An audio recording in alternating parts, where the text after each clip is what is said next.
Assalamualaikum murid-murid. Hari ini kita sambung lagi pelajaran sirah dalam bab unit 2 kelahiran Nabi Muhammad sallallahu alaihi wasallam. Okey, jom kita tadah tangan sama-sama membacakan doa belajar. Bismillahirrahmanirrahim. Allahumma ftah alaina hikmataka wa anshur alaina min qadhaini rahmatika ya arhamar rahimin. Wahai Tuhan kami, bukakan ke atas kami hikmahmu dan bentangkan ke atas kami gedung rahmatmu. Wahai Tuhan yang Maha Pengasih. Untuk video yang sebelum ni, kita dah bincangkan dan bercerita tentang masa dan tempat kelahiran Nabi Muhammad sallallahu alaihi wasallam. Perbualan di antara ustazah dan juga anak-anak murid. Kamu ingat tak? Okey, baiklah, jom kita sambung. Kamu lihat dalam petikan di atas. Nombor 1, berita tentang kematian Nabi Muhammad sallallahu alaihi wasallam terdapat dalam kitab-kitab terdahulu. Bermaksud kitab-kitab sebelum ni, sebelum turunnya Al-Quran, dah diceritakan tentang kelahiran Nabi Muhammad sallallahu alaihi wasallam. Yang kedua, ketika mengandungkan Nabi Muhammad sallallahu alaihi wasallam, Aminah bermimpi melihat cahaya terang menerangi istana-istana Busra di Syam. Sewaktu Nabi Muhammad sallallahu alaihi wasallam berada di dalam kandungan ibunya Aminah, ibunya Aminah ni tadi telah bermimpi melihat istana-istana Busra di Syam, nama satu tempat Syam, diterangi dengan cahaya yang sangat terang. Okey, yang ketiga, Nabi Muhammad sallallahu alaihi wasallam dilahirkan sebagai anak yatim kerana bapaknya telah meninggal dunia.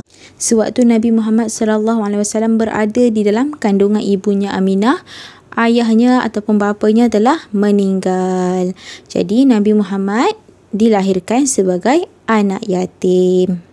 Okey, kita tengok lagi petikan yang baru, nombor 4. Nabi Muhammad sallallahu alaihi wasallam dilahirkan daripada bangsa Arab Quraisy dan keturunan yang mulia. Okey, bangsa Arab. Kita bangsa Melayu. Okey, Nabi Muhammad bangsa Arab Quraisy dan berketurunan yang mulia. Keturunan maksudnya daripada nenek moyang semua adalah orang-orang yang mulia, orang-orang yang dihormati. Nombor 5, Abdul Muttalib sangat gembira dengan kelahiran Nabi Muhammad sallallahu alaihi wasallam dan membawa baginda ke Kaabah. Okey, Abdul Muttalib ni tadi rasa sangat-sangat seronok bila Nabi Muhammad dilahirkan ke dunia. Sangat-sangat seronok. Kita pun bila ada baby lahir, kita rasa seronoknya. Oh, ada baby baru. Macam itulah Abdul Muttalib ni rasa. Jadi dia bawa baginda ke Kaabah. Terlalu seronok. Jadi dia bawa Nabi Muhammad ke Kaabah. Nombor 6, Abdul Muttalib memberi nama Muhammad, bermaksud yang terpuji. Nama Muhammad ni, nama Nabi adalah diberi oleh Abdul Muttalib. Maksud Muhammad iaitu yang terpuji. Okey, Muhammad maksud dia terpuji, Ahmad pun terpuji. Penting untuk kita namakan baby nama yang baik-baik. Maksud dia yang baik-baik. Kalau kita letak nama, letak je nama, contohlah letak nama pelik-pelik lah. Maksud dia kita tengok buruk, maksud dia yang dihinakan, yang dijatuhkan, contoh. Jadi penting untuk kita letak nama, kita tahu maksud dia apa. Sebab bila kita panggil nama seseorang tu dengan maksud yang baik, kita mendoakan dia. Contoh nama Muhammad, kita panggil yang terpuji. Jadi maksud tu adalah yang baik, maka baiklah akhlak seseorang tu. Kalau nama dia maksud yang buruk, maka akhlak dia pun agak buruk. Macam tu. Okey, yang terakhir, nombor 7. Nama Muhammad belum pernah digunakan oleh masyarakat Arab ketika itu. Waktu tu tak ada siapa lagi yang bernama Muhammad. Nama Muhammad ni tak ada siapa-siapa lagi yang guna. Jadi Nabi Muhammad sallallahu alaihi wasallam adalah bayi pertama yang dinamakan Muhammad, yang bermaksud yang terpuji. Okey, kita lihat sikit penghayatan. Yang pertama, kita perlu membantu dan menyayangi anak yatim. Kita tahu ada anak yatim. Siapa-siapalah anak yatim, kawan kita ke sekalipun anak yatim, kita perlu membantu dan menyayangi dia.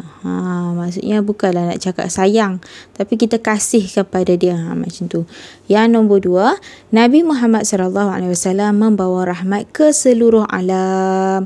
Seluruh dunia ni merasakan kerahmatan daripada Nabi Muhammad sallallahu alaihi wasallam. Sebab apa Nabi Muhammad ni membawa agama Islam, agama yang selamat.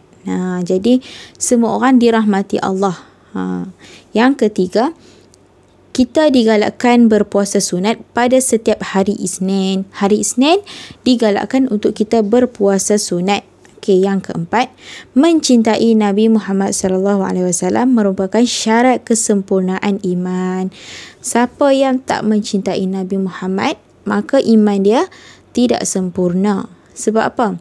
Bila kita mencintai Nabi Muhammad, itu adalah syarat kita untuk menyempurnakan keimanan kita.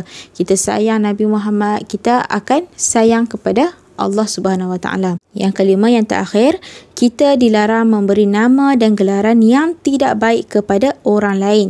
Okey, contoh dia, kawan kita bernama Abdul Latif. Mak ayah dia letak nama dia Abdul Latif. Abdul bermaksud hamba Allah, Latif bermaksud lembut, hamba Allah yang lembut ataupun yang lemah lembut, macam tu. Tapi kita panggil dia Lat. Ada panggil kawan Lat. Nama dia Latif tapi kita panggil dia Lat. Lat, siap tak lagi kerja sekolah? Lat, petang ni kita main bola nak?